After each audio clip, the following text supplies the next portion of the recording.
Para você se tornar o líder que o seu time precisa, faça a trilha de liderança do G4 Skills, a plataforma de treinamentos de times do G4 Educação. Eu liberei para você 7 dias gratuitos de uso, sem nenhum compromisso. Eu nunca fui o atleta que não treinou e se deu bem lá na frente. Eu não conseguia porque eu construí a minha confiança em cima do meu trabalho. Então a minha confiança vinha de estar atrás do bloco e ter a certeza que eu tinha feito absolutamente tudo para eu estar no meu melhor ali.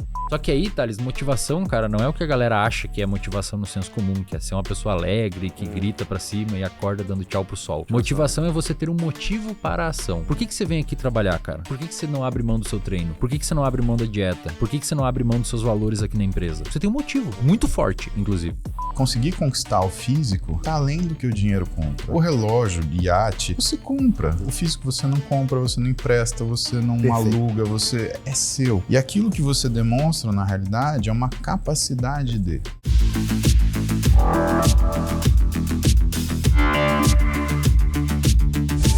Eu sempre fui muito pobre, assim. Aí eu fundei esse táxi, aí eu ganhei muito dinheiro, muito cedo, e comecei a rodar o mundo inteiro. Então eu nunca tinha, na minha vida, pegado um avião, e do nada eu peguei um avião e rodei o mundo literalmente quase que todo. Né? Eu rodei ali 30 e tantos países. Foi uma loucura. E eu vivia cada uma semana e meia, assim, num país, num fuso horário diferente. Então eu chegava no país, o que o country manager lá que eu estava contratando fazia? Vou te levar num restaurante bacana, vamos comer bem, vamos tomar vinho. E eu sempre fui um cara atlético, né? Pra você ter ideia, 2 anos antes de eu fundar a EasyTax, eu fui vice-campeão carioca de Muay Thai. Então eu sempre fui atleta, né? Sempre fui um cara que cuidei muito do meu físico, assim. E aí, do nada, eu desliguei esse negócio. Falei, cara, eu vou me dar o prazer de comer bem, porque agora eu posso, de beber bem, porque agora eu posso. E como eu tô trabalhando pra caramba, cada hora num fuso, logística complicada, eu vou me permitir não treinar. Cara, o que aconteceu com a minha saúde foi uma loucura. Eu sou um cara de 1,79 m. Eu fui pra 90 e tantos, 90 e muitos quilos, acima de 95 tranquilamente. Fiquei com 30 e tantos % de percentual de gordura. Eu virei uma bola de gordura, praticamente. E aí, em um determinado momento, eu percebi que eu tinha horas trabalhadas, eu trabalhava as 70, 80 horas por semana, que eu acabo fazendo algo parecido hoje, só que eu não produzia mais. Então, era hora de ir olhando para a tela. Uma coisa é você olhar para a tela, a outra é você produzir um projeto, pegar um processo, arrumar tal. Eu não estava produtivo, eu estava cansado. Eu me lembro que eu ia falar pro meu time, eu falava, eu começava a ficar esbaforido por falar. Eu falei, cara, isso não funciona para minha vida mais. Chegou um momento ali, quando eu vendi EasyTax, eu falei, eu vou consertar esse problema. Aí eu finquei o pé aqui no Brasil novamente, falei, vou consertar esse problema. Foi uma decisão que eu tomei. Cara, foi uma das decisões mais difíceis da minha vida, sair desse estado de sedentarismo e voltar para um estado ativo, onde eu treino, onde eu faço dieta, mais ou menos. Não posso falar que eu faço dieta full, porque final de semana eu não faço, mas pelo menos durante a semana ter uma rotina de comer bem e tal. Foi muito difícil. Eu te falo que é 1 ano ali de dureza, eu pensando em desistir o tempo inteiro, umas saidinhas ali, depois eu voltava e tal. Até que passou esse ano ali, um negócio meio que entrou em velocidade de cruzeiro e eu achei um negócio que funciona para minha vida. Muzi, foi incrível como que melhorou minha produtividade. Melhorou minha vida, minha percepção de mundo, minha produtividade, minha autoconfiança. Tudo mudou. Eu te falo que eu sou hoje, como gestor, um fruto das minhas escolhas de viver saudável. Escolhas essas, que é eu ter uma cozinheira para cozinhar para mim de acordo com o que o meu nutrólogo recomendou, ter um endócrino para poder cuidar de mim, fazer as reposições que eu tenho que fazer hormonais para eu estar na minha plena performance e, pelo menos durante a semana, fazer boas escolhas alimentares, comer na quantidade certa e comer o que é certo. Mas no final de semana eu me permito sair, por quê? Porque meu objetivo não é estética, meu objetivo é performance e eu acho que, para mim, pelo menos, meu final de semana é muito importante, né? Que eu tenho a oportunidade de jantar, de tomar meu vinho ali com a minha mulher, com os meus amigos. Isso funcionou para mim. E eu tô trazendo esse assunto para você porque há alguns dias atrás, uma matéria de destaque do Wall Street Journal trouxe a seguinte headline lá, né? Iates e relógios? Não. O que tira a onda agora para os grandes CEOs é botar o shape. É basicamente essa que era a headline lá. E tinha uma matéria falando ali do Jeff Bezos, dos grandes CEOs globais ali, americanos, e falando que o Elon Musk, né, deu uma entrevista ali e falou, puta, eu preciso entrar em forma. Todos os grandes líderes, os grandes CEOs agora usam como de fato, eles chamam de flex, né? O que tira a onda, o que show off, o que mostra é o físico, né? Então, como que você pode aqui talvez dar algumas dicas para quem está nos assistindo, a maioria é gestor e gestora aqui, para que ele inicie nessa vida e que consiga ter pelo menos uma cronologia de algo que você acha que é sustentável até que ele entre nessa velocidade de cruzeiro que eu consegui entrar ali a duras penas. A gente vai falar disso também, mas eu vou começar do final para o começo. Tá bom. Então, o que você está falando, uma das últimas capas da Forbes foi o Fábio Ventura, que é meu paciente. Ele vive com 7% de gordura. Loucura, cara. Então, ele tem um físico sensacional, né? E, assim, você vê no rosto dele que é um cara bem cuidado. E eu acho que isso conta muito em relação à imagem. Mas sabe, Thales, eu acho que são dois ganhos. Não é só o físico. É você ser capaz de fazer o que é necessário para atingi-lo.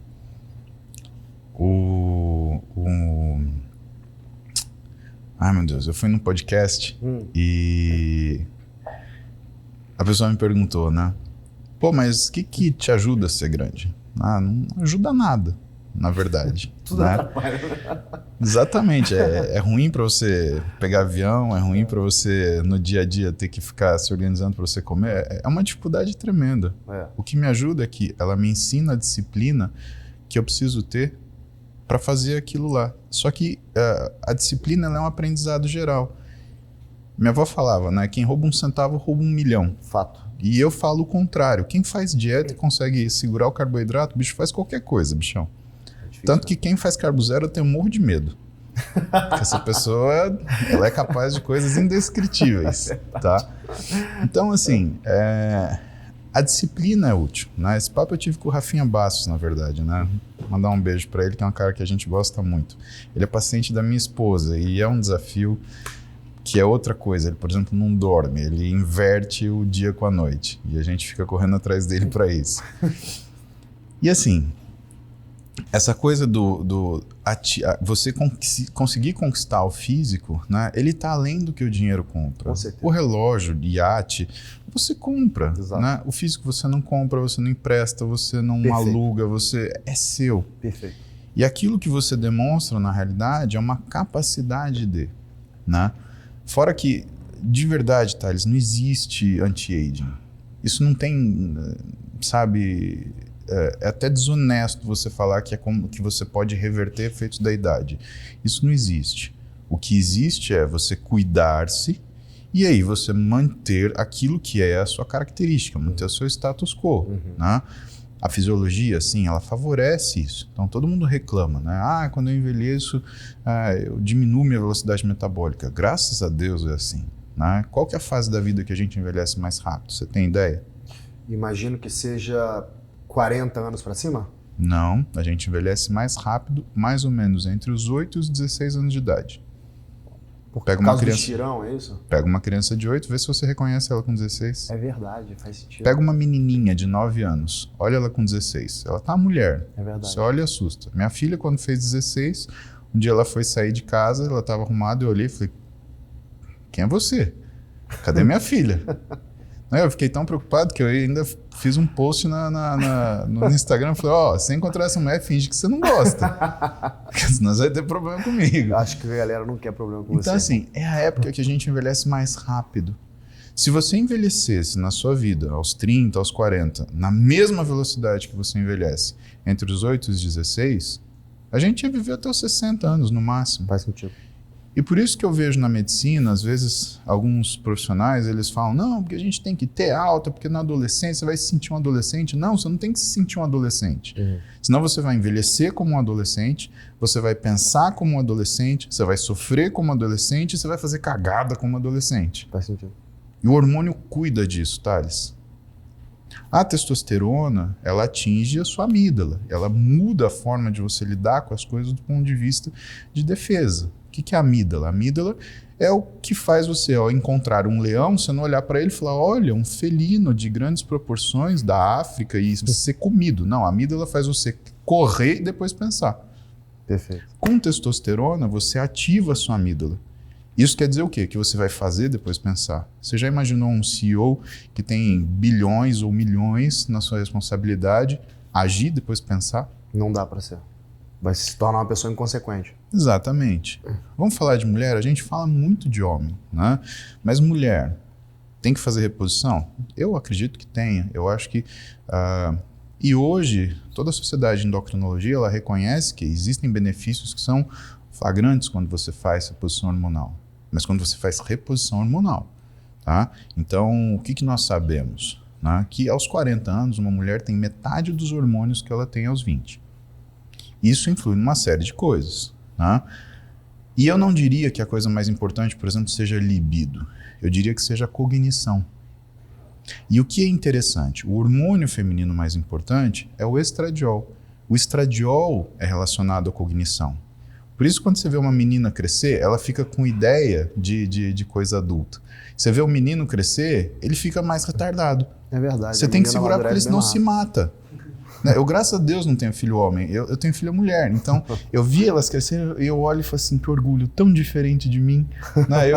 Eu sobrevivi à minha adolescência, né? Uhum. As minhas filhas, não, elas me dão orgulho, cara. Eu olho pra elas, nossa, graças a Deus que eu não fui meu pai. Eu pego o telefone e ligo pro meu pai. Pai, desculpa, tá bom? Ele falou, desculpa do quê que ainda não acabou? Ele já até sabe do que eu tô falando. Justo. Então, quando você pega, por exemplo, a parte hormonal feminina, se você é muito afoito medicamente, o estradiol, ele é um hormônio euforizante. Então ele também muda a psique da mulher. Thales, para mim hoje, daqui para baixo, não é o problema das pessoas em relação ao hormônio. Para mim, todo dia de manhã eu faço live pessoal, por quê? Porque para mim é daqui para cima. Quem você é, não é a forma que você se parece. Perfeito. É a forma que você age, é a forma que você se comunica, que você se relaciona com as pessoas. E quando você mexe com o hormônio de um jeito inadequado, você muda a pessoa. Quando começou, por exemplo, essa febre de implante hormonal, né, e eu acredito que tem gente muito boa que trabalha com isso, mas tem gente muito afoita para fazer isso, porque a verdade é que isso dá muito dinheiro para médico. Faz sentido, uma margem muito alta, né? É uma margem gigantesca. Então o sujeito vai ganhar dinheiro. Não adianta a gente ficar querendo tampar. Não, essa é a verdade. Né? Tudo bem ganhar dinheiro, né?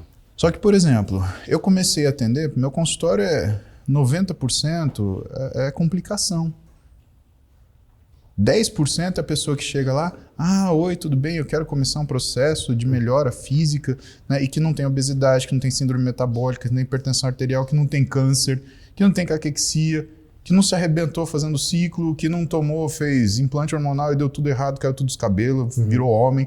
Cara, é uma confusão, 90% é isso, tá? E o aí que você faz um processo de tirar essa pessoa desse lugar ali? Eu sou médico, eu tenho que tratar essa pessoa. O que angustia ela? Ué, tem pessoas que chegam, né? Não, mas o que eu queria era performance, então tá acontecendo isso. Eu falei, então, mas você não tá angustiado com isso? Você não tá sofrendo? Você me falou que você não tá gostando do seu corpo, que você não consegue se sentir bem ao longo do dia, que você tá brigando com a sua namorada, que você tá brigando no trânsito. Eu atendi um paciente que chegou para mim e ele falou assim, cara, eu preciso me tratar porque eu tô brigando no trânsito, eu nunca fiz isso. E eu tô me expondo numa situação de risco. A última vez eu saí do carro e fui discutir com outro sujeito. Se ele tem uma arma, ele me mata. Que o excesso de testosterona, então, te traz mais irritabilidade. Faz com que você não consiga controlar seu impulso. Por quê? Porque ele ativa a amígdala. Não bastasse isso, quando você ativa a sua amígdala, você desliga a função de um órgão no seu cérebro chamado núcleo ventromedial do córtex pré-frontal. Isso é como se fosse o seu órgão simulador, né? Por que você... Quando tem uma situação ruim no trânsito, você não desce o seu carro e vai parte para porrada. Porque o seu núcleo ventromedial, ele já fez a conta. Se eu fizer isso, eu estou me expondo a risco, eu posso lidar com uma pessoa que está armada e eu posso me ferir, né? Não é da minha índole, não foi a minha educação, não vai resolver nada, porque foi um acidente, a pessoa não quis fazer isso porque ela não ia querer bater o carro dela. Né? Foi um acidente, então o seu núcleo ventromedial ele já fez essa conta. Né? Então, por que você não enfia o dedo na tomada? Porque eu vou tomar choque. Né? O seu núcleo ventromedial faz isso. Né? Muito parecido com, por exemplo, você tá numa bebedeira. Né? Por que o bêbado sai correndo pelado na rua e tá tudo bem? Né? Porque quando ele bebe, ele desfrontaliza, ele desliga o ventromedial. Então, se você fala alguma coisa, cara, tá calor, fica pelado. Vamos. A testosterona, guardadas as devidas proporções, quando você abusa dela, ela faz você ficar mais, né, intempestivo. E o que é abusar da testosterona? A gente tem 3 características de uso de medicação. Você tem o uso, o mau uso e o abuso. Tá? Isso medicamente. Aí eu tenho que te falar por causa da medicina. Sim. Vamos começar pelo uso. O uso é quando você tem um paciente que tem necessidade do uso daquela medicação, ou seja, no caso da testosterona, ele tem um hipogonadismo hipergonadotrófico, por exemplo. O testículo dele desligou, pela razão que for. Tá? Tumor, irradiação, etc. Isso é um uso. Você vai fazer esse cara ficar no normal. Beleza. Você tem um mau uso. Tem estudos, por exemplo, que mostram que para determinadas situações de depressão que é refratária ao uso de medicação, um uso de um gel de testosterona de baixa dosagem, ele pode melhorar o quadro da pessoa. Isso se explica fisiologicamente. A testosterona no cérebro, ela aumenta o nível de beta-endorfina. Isso é uma coisa que é legal a gente retomar depois por algumas razões. Então guarda na sua caixinha, tá? Então a pessoa se sente melhor. Agora, testosterona não é remédio para depressão, certo? Então se um médico ele começa a tratar uma pessoa para depressão com testosterona em vez de antidepressivo, isso é um mau uso. Por mais que exista evidências de que isso ajuda, isso não é o tratamento primário. E aí você tem o abuso. Você pega um cara jovem, sei lá, de 20, 30 anos e você dá 2 deposteron para ele por semana. Isso é abuso. Ah, mas se eu tomar uma, ele precisa? Não, abuso. Ah, mas é performance. É discutível se é performance ou não. E por que é discutível? Por uma razão muito simples, né? Que medida você fez antes de performance, antes de oferecer a testosterona? Essa é a primeira pergunta e que pouca gente responde. Qual é a segunda pergunta? O que você quer com a testosterona? Não, eu quero ficar forte. Mas quem falou que a testosterona deixa forte? Não, mas a terceira pergunta. Você está pronto para os efeitos colaterais? Vamos supor que eu seja seu médico. Certo. Né? Eu te pergunto, você está pronto para os efeitos colaterais? Pode mudar isso, isso, isso, isso e isso na sua vida. E aí, você encara? Ah, não encaro. Tem muito homem que chega para mim e fala assim, mas eu queria ver como é que é fazer um ciclo e uma preparação para um campeonato de fisiculturismo. Tudo bem, então é o seguinte, alguns atletas, eles reclamam que durante mais ou menos 45 a 60 dias, eles não conseguem ter relação com a mulher deles. Que isso, mano? Acontece. Se acontecer com você, tudo bem? Não, eu não pago esse preço. Então, tem gente que paga. Ok, eu não julgo, sabe, Thales? Mas eu tenho que jogar limpo. Ó, isso aqui tá na mesa. Você gosta do seu casamento, você tem uma relação boa com sua esposa, né? Ai, cara, meu casamento tá meio difícil. Você arrisca usar uma medicação que pode mudar a forma que você trata sua mulher e colocar a perder aquilo que você construiu? É ruim demais. Talvez é um preço muito alto. Na época que, por exemplo, lançou o Plant, né, e que popularizou, e aí o pessoal começou a comprar, que nem água, que nem balinha, sibutramina, o que aconteceu? Para algumas pessoas, ele dá um estado de irritação muito grande. Se você soma isso, a pessoa ficar sem comer, que já traz irritação para a maioria das pessoas, né, você tem 2 razões que vão mexer com você negativamente naquilo que é o seu comportamento, tá? Como eu te falei, meu consultório ele ganhou uma característica ao longo dos anos de tratar complicação. E teve um mês em especial que 3 casais se reencontraram na sala de espera do meu consultório. Quando a gente foi tratando, e aí o que acontecia? Eles voltavam na mesma, né? Quando você marca uma pessoa dali 2 meses, muitas vezes bate no mesmo dia. Desses 3 casais, 2 voltaram. Voltaram a ficar casados. E o terceiro está namorando até hoje, só que eles querem dizer que eles estão namorando. Então, assim, perceba, às vezes o pessoal fala, mas isso é bobagem. Sabe, às vezes a gente é cego por aquilo que a gente deseja e não reconhece determinadas riquezas que nós temos. O sujeito quer ficar rico, você faz tudo o que for preciso para você ficar rico? De forma alguma. Essa é a ideia. Né?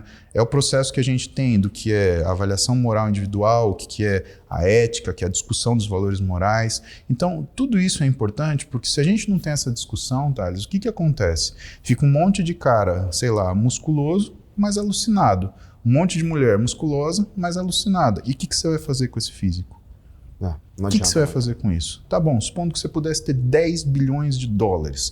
Né? Você, por exemplo, eu acredito que saberia o que fazer. Eu não vivo nisso. além da minha mulher ser administradora e ela cuidar de todas as nossas finanças, Thales, meu universo de gasto é um tênis que eu raramente compro, uma calça. O que eu gasto? Eu gasto com suplemento, eu gasto com...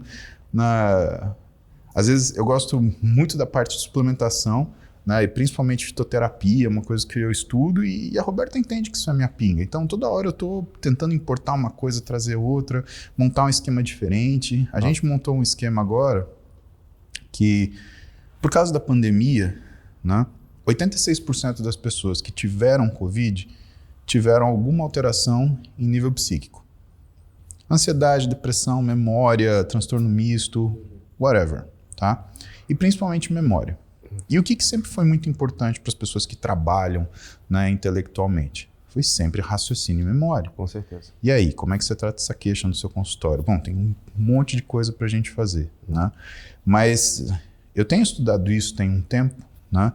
E a gente tem usado algumas coisas. Fosfatidilcerina, N-acetilcisteína, vitamina B12 metilada. Então tem algumas coisas que ajudam a fazer isso. Cara, eu sou um cara, saúde, família e trabalho.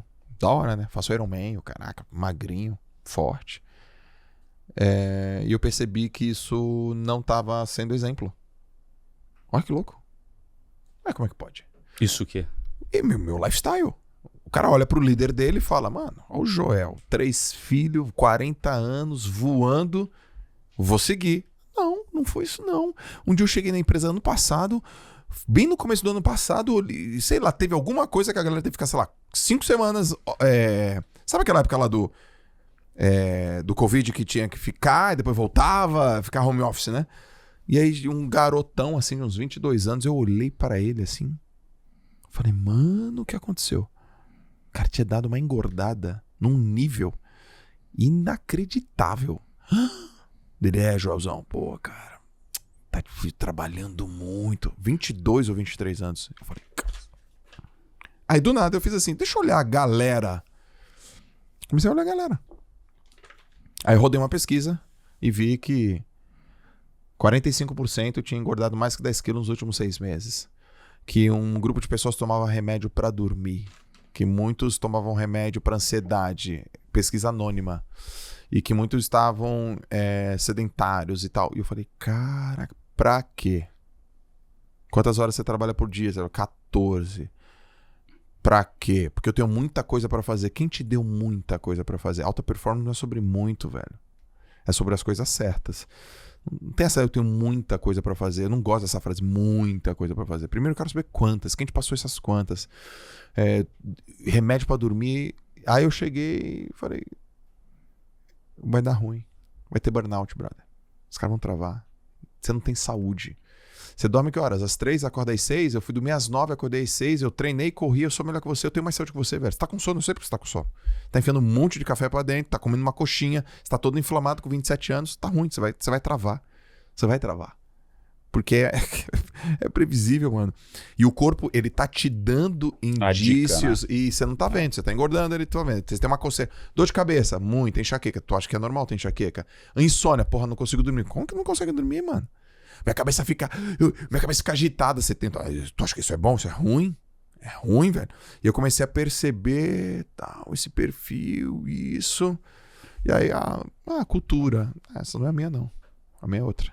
A minha, enquanto os outros dormem, você trabalha. Não, enquanto os outros dormem, eu durmo também. Porque se tu não dorme, tu fica burro. Burro. Você quer ficar burro? Não, então vai dormir. Não, mas é porque são sexta-feira, 10 horas da noite. Tu é burro. Tu tem uma filha pequena, ela tem 6 meses, ela precisa de você, vai embora, velho. Não, porque se eu não fizer... Não. Tá errado, velho. É ruim. É ruim pra você, é ruim pra sua família. Você não vai fazer sexo com a sua esposa, não vai cuidar da sua filha. E lá na frente... você vai falar, putz, que merda, hein? Eu vi recentemente alguns vídeos seus falando sobre disciplina e tem uma coisa que você traz que é muito interessante, né? Porque tem aquelas pessoas que são super disciplinadas, que treinam direitinho, que dormem bem, que se alimentam bem e que, cara, no treino eles brilham, eles fazem resultados incríveis e chegam no momento da prova, às vezes por questões emocionais, pelo nervosismo, não conseguem desempenhar tão bem quanto desempenham no treino. e outras pessoas que são o oposto disso. Não são tão disciplinadas, não se alimentam tão bem, não treinam com a frequência correta e quando chegam na prova, pela calma ou até mesmo usando dessa dopamina, dessa adrenalina, conseguem ir melhor nas provas do que são no treino. Como é que você vê que as pessoas que estão ouvindo a gente, que estão no ambiente normal, podem juntar essas duas coisas? Como é que isso afeta um atleta lá na hora, cara? Você tá ali, naquele momento, todo mundo torcendo por você ou contra você. Como é que isso bate no atleta? Olha, eu tenho que ir para várias veias, né, para responder essa pergunta, porque assim, eu nunca fui o atleta que não treinou e se deu bem lá na frente. Eu não conseguia porque eu construí a minha confiança em cima do meu trabalho. Então, a minha confiança vinha de estar atrás do bloco e ter a certeza que eu tinha feito absolutamente tudo para eu estar no meu melhor ali. Quando apareciam, por exemplo, atividades, eventos que eu tinha que fazer, que eu poderia fazer, e atrapalharia a minha rotina. Eu evitava fazer sem saber se o meu treino me levaria a medalha de ouro. É isso que o atleta faz, né? Aparece um evento sexta-feira à noite. Não posso ir, tenho treino sábado de manhã. Não quer dizer que esse treino sábado de manhã te garante a medalha de ouro. Sim. Mas te dá a chance de ganhar a medalha de ouro. Se você não for, você não vai ganhar. Isso é uma certeza. Na minha cabeça era assim que eu trabalhava. Mas eu acho que no final das contas tudo vai do direcionamento do foco. Porque numa final olímpica, numa final de mundial, num campeonato juvenil, eu garanto para todo mundo que está ouvindo, todo mundo ali está morrendo de medo. Só que por razões diferentes, né? Por direcionamento de pensamentos diferentes. Um está com medo ali por causa da expectativa que os amigos e a família têm, o outro pela pressão, que ele é um talento, ele sempre foi muito bom, está todo mundo esperando que ele nade bem, mas ele não gosta muito daquilo. Tem aquele que tem outro tipo de pressão. Então, no final das contas, eu acho que a gente tem que estar sempre muito consciente do nosso 101%. Eu falo muito em 101% porque a gente tem que ir além. 100% você vai ser talvez excepcional na sua carreira. Se você quer o extraordinário, você tem que ir um pouquinho a mais. E esse um pouquinho a mais vai de você melhorar de alguma forma. Eu acho que a gente tem esse autocontrole. Né? Todo mundo que está ouvindo aqui, se você sentar na cama hoje, e de verdade, você se perguntar, fizer uma meditação ali na cama, o que eu poderia fazer amanhã que me traria um resultado melhor? Eu vou voltar para essa mesma cama amanhã à noite, como que eu volto uma pessoa melhor? A gente não vai gostar das respostas. Porque a cabeça vai dar pra gente. A gente sabe o que tem que fazer. É que a gente precisa de amigo, precisa de um terapeuta, alguém para falar, mas a gente sabe essas respostas. Se a gente colocar em prática essas respostas, vai acontecer isso. Então, na verdade, no final das contas, é você buscar o seu extremo, o seu melhor, a sua evolução. O único papel que a gente tem é ser melhor do que a gente foi ontem. No caso do mercado, você não tem que ganhar do seu concorrente. Você tem que ganhar da sua folha de faturamento anterior. Todo dia um pouquinho melhor. É isso que o atleta tenta. É 1/100 hoje, é 1/100 hoje, é 1/100 hoje. Ele vai colocando aquela fichinha. E até levando isso para o nosso time, né, que é o que a gente faz também na gestão da equipe. Eu vou ter um nutricionista, eu vou ter um psicólogo. Eu preciso que cada um deles melhore na área deles. Né? Eu não preciso melhorar a sinergia da equipe. Eu preciso que cada um entregue um pouquinho mais dentro da capacidade de cada um. Se todo mundo faz isso também, a gente tem um super time. E isso eu aprendi nos Estados Unidos. É lá que eu aprendi essa questão do nível de exigência e como o nível de exigência do grupo tem uma influência total em cima da gente. A gente precisa de pessoas ambiciosas perto da gente. Pessoas que querem chegar onde a gente quer chegar, ou até mais que a gente. Pessoas que realmente buscam, né, resultados expoentes. É muito fácil a gente estar perto de pessoas que comem bem, dormem bem, treinam bem. É difícil estar perto de pessoas que comem muito bem, pessoas que dormem muito bem, que te deixa até naquele desconforto que é um desconforto saudável. Pô, aquele cara está fazendo, eu não estou fazendo. Mas eu acho que no final das contas é isso. Essa questão da pressão, a gente precisa reavaliar nossas metas, né? Acho que isso é um ponto fundamental. Você tem que ter metas palpáveis, subir uma montanha de cada vez, não vai subir o Everest de cara. Tem montanhas menores para você subir antes. E ao longo do tempo aí é lembrar que o objetivo comum em toda essa jornada, eu tenho 20 anos de natação competitiva, sempre foi ser melhor do que eu fui ontem. Um pouquinho mais rápido, um pouquinho mais rápido. Chega uma hora que não dá para treinar mais. Não tem como eu treinar mais. Eu não consigo treinar mais forte, não consigo treinar mais volume. Como que eu vou melhorar?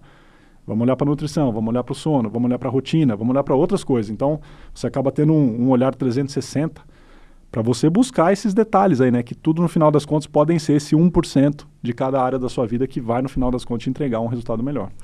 Isso não estava programado, mas como você falou muito dessas pequenas melhorias, desses detalhes, como é que é a sua rotina, cara? Assim, e você pode até falar de como ela é hoje, mas e como ela era no momento também que você estava se preparando para alguma grande competição.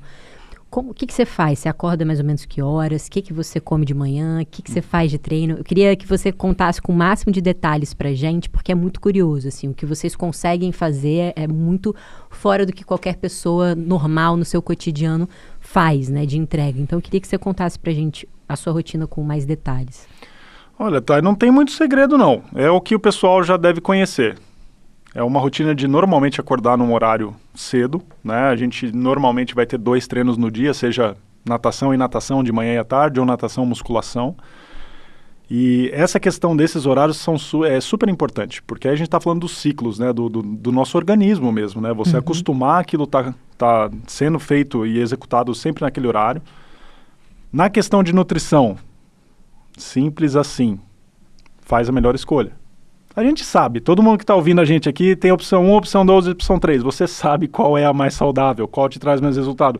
Vai nela, é isso que o atleta faz. Ele olha lá a feijoada, a churrascaria, o hambúrguer ou a comida saudável. Ele vai na comida saudável, ele não vai gostar. Mas a gente não tem que gostar, a gente tem só que fazer. Né? Então o atleta ele é forjado no fazer, né? No fazer o certo. E a gente, na maioria das vezes, sabe as respostas certas. Então, a nutrição, a gente vai tomar a decisão correta na hora de dormir. Vai desligar o Netflix, vai desligar tudo. Tem que dormir naquele horário, por mais que a série esteja cabulosa e a gente quer continuar assistindo, tem que dormir naquele horário. Você tem um sistema programado, né, para a sua vida. Então, eu vou te falar que, como atleta que eu fui todos esses anos, é engraçado porque mesmo tendo essa vida super regrada, e eu olho hoje, né, que hoje eu tenho uma vida um pouco mais ampla, assim, né, nesse sentido, eu sinto que eu tinha mais liberdade quando eu tinha uma vida regrada. Porque eu sabia exatamente quando podia, quando me permitia fazer o que eu queria fazer. Eu quero passar 1 hora jogando joguinho de aplicativo, eu quero passar 1 hora jogando videogame, eu quero passar 1 hora vendo um filme.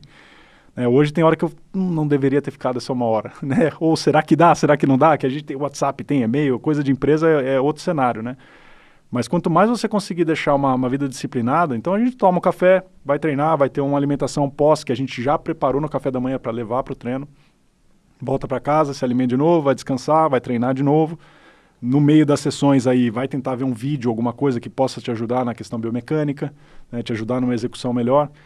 Então é muita repetição. É muita repetição. No final das contas, assim, olha, um treinamento normal de um nadador, tô falando até de um velocista, ele vai dar 10 mil rotações de braço por semana. Né, cada braçada contando com uma rotação. A gente vai dar 5 mil saídas no ano, 5 mil mergulhos do bloco no ano. Para naquela hora do vamos ver, é aí que o jogo é ganho. Você poder desligar a sua cabeça. O piloto automático toma conta. E toma mesmo? No meio da competição você não pensa em nada, você está ali 100%. Quem pensou não ganhou. É rápido assim, tá? Não dá tempo. Não dá tempo porque, assim, suas marcas, você tá numa zona meio... que quase meditativa, assim, onde você está só esperando o sinal de largada, porque se você escutar o sinal e falar é hora de sair, alguém já saiu. Tem alguém que escuta o sinal e parte.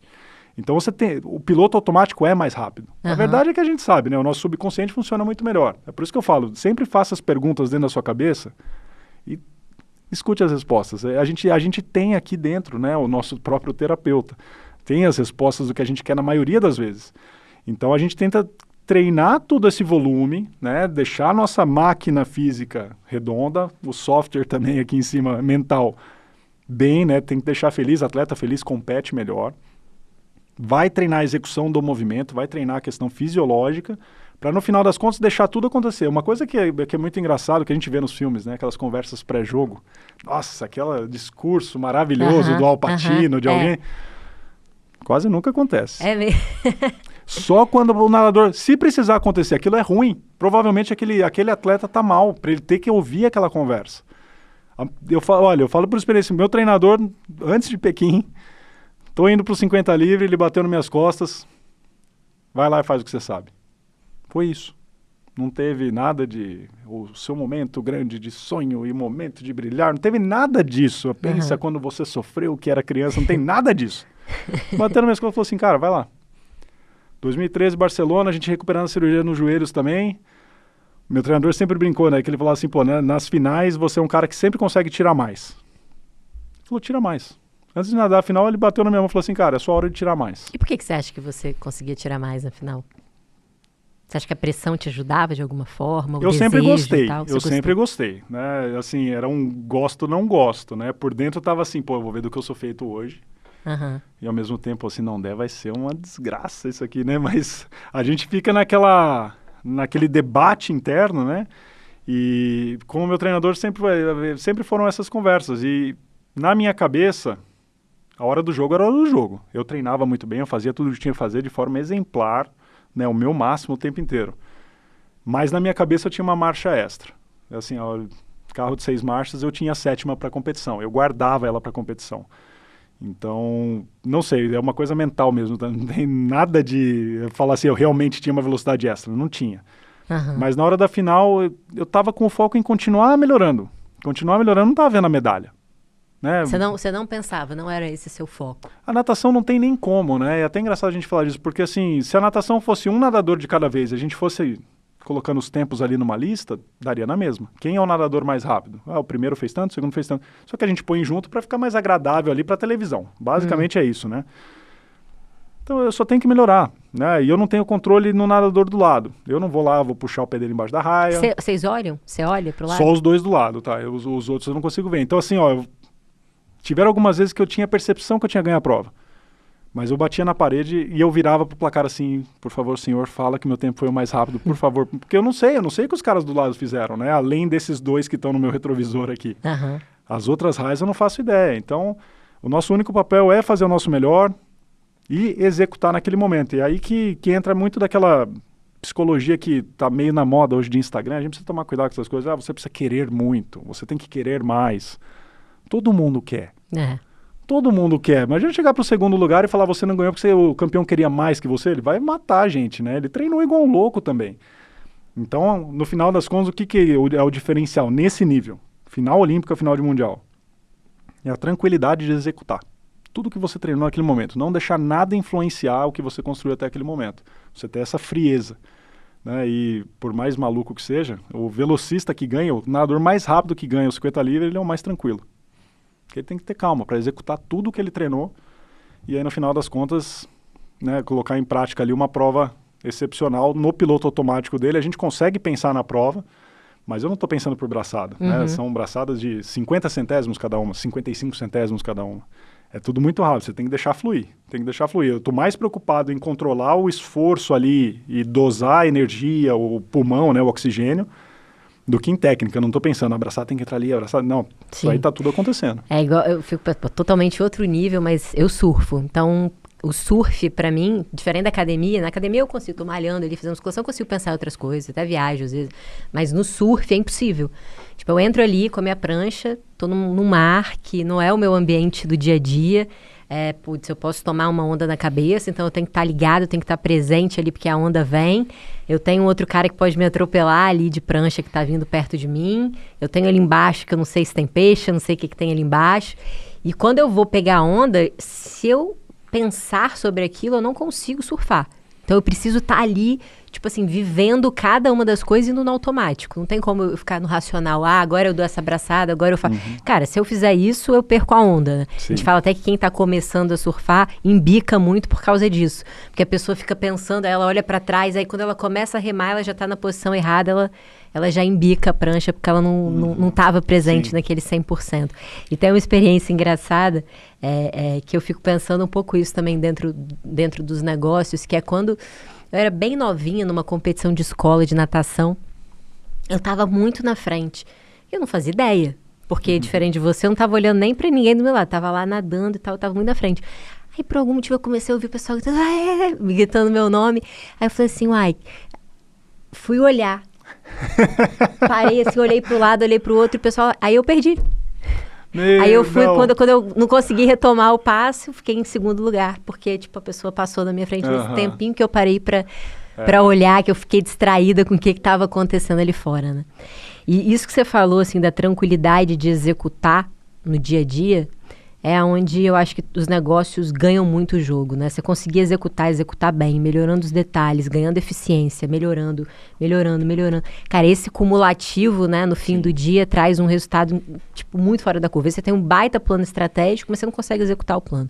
Ou você executa ele mal, você vai tendo outras ideias, você vai se distraindo, no final você executou outra coisa completamente diferente e não conseguiu, de fato, ir melhorando o que você já estava fazendo? Você se dispersou com o externo. Dos pacientes que você já atendeu, de todos os seus estudos que você vê, qual é o conjunto de hábitos, então, que faz com que a gente consiga extrair o máximo possível, que faz com que a gente consiga ser mais produtivo? Bom, maravilha. Assim, esse conceito... Assim, primeiro a gente tem que entender, Thales, que o nosso comportamento... O ser humano, o nosso organismo, de uma maneira geral, ele funciona de forma cíclica. Então, você tem um ciclo, que é o principal deles, que seria o ciclo circadiano, que circula um dia, por isso circadiano, que é oscilações hormonais do seu corpo que respeitam um ciclo de 24 horas. Certo. O mais comum deles é o sono. O sono é o comportamento que respeita um ciclo circadiano, que é o mais visível porque a gente fica inconsciente, a gente precisa dormir, né? Certo. Mas a alimentação, sede, ir ao banheiro, alerta, tudo isso também apetite sexual, tudo isso respeita também o ciclo circadiano. Muitas pessoas associam apenas o sono, mas esquecem que o comportamento oposto do sono é o alerta. Então, quanto mais sujo ou zoado for o seu sono, mais complicado vai ser você conseguir manter um alerta, e a tendência é que você recorra a substâncias, como, por exemplo, cafeína ou drogas, né, propriamente. O problema é que quando você começa a desbalancear esse ciclo, quando você começa a desbalancear essa rotina, não só o seu alerta fica prejudicado, como também as suas áreas do cérebro que envolvem capacidade de tomar decisão. Certo. Já foi bastante demonstrado por inúmeros pesquisadores na área do ciclo circadiano, que, por exemplo, pessoas que negligenciam o sono, pessoas que negligenciam o horário de refeição, hoje a gente sabe que os mesmos genes clocks que estão lá no seu núcleo supraquiasmático, no hipotálamo, que são os genes que regulam o ciclo circadiano, esses mesmos genes estão virtualmente em todas as células do nosso corpo. E, inclusive, alimentação no mesmo horário é um dos sinais que auxilia a manter o ciclo circadiano ajustado. Então, comer num horário, comer no outro, hoje não come, hoje eu não almoço porque tem reunião, depois eu não como à tarde, hoje eu almoço às 6 da tarde. Isso também parece prejudicar esse ritmo que o nosso organismo respeita, que o nosso organismo precisa ter. Então, na medida em que a gente vai se acumulando com o trabalho, eu concordo com você, cara. Eu acho que tem momentos na vida que tem que dar um all-in mesmo e não tem muito o que fazer. Você tem que construir alguma coisa ali num determinado período de tempo, independentemente se isso vai ou não custar um pouco de saúde, desde que você tenha um plano e saiba o que está fazendo, né? Só que chega um momento que, pensando a longo prazo, você precisa entender que o sistema vai começar cada vez mais a decair. Se você não tiver um plano B como você tinha, pode dar um problemão, né? Mas você sabe que hoje em dia eu discordo do que eu concordava, assim. Porque se eu fosse voltar atrás, tivesse uma máquina do tempo e fosse voltar atrás, eu definitivamente não abriria mão de, cara, manter uma rotina de alimentação minimamente saudável, tipo assim... Você tentaria fazer um meio termo. Meio termo. E treino, eu não abriria mão, cara. Beleza, realmente tinha momentos que era o seguinte: aeroporto, trabalho, preciso dormir umas 3 horinhas, daqui a pouco já tem a próxima reunião. Cara, nem que no aeroporto eu fizesse push-ups como um maluco, eu juro que hoje em dia eu faria diferente, tá? É que assim, hoje talvez você passou por aquilo e sabe o valor que a atividade física teria na tua vida. Exatamente. A parada é que assim, cara, um corpo que come bem, um corpo que dorme minimamente, um corpo que se exercita, é um corpo mais propenso a tomar melhores decisões. Cara, tem bons estudos publicados, principalmente numa revista chamada Sleep, por um cara chamado Matt Walker. Ele tem um livro intitulado Por que Nós Dormimos, um livro fantástico.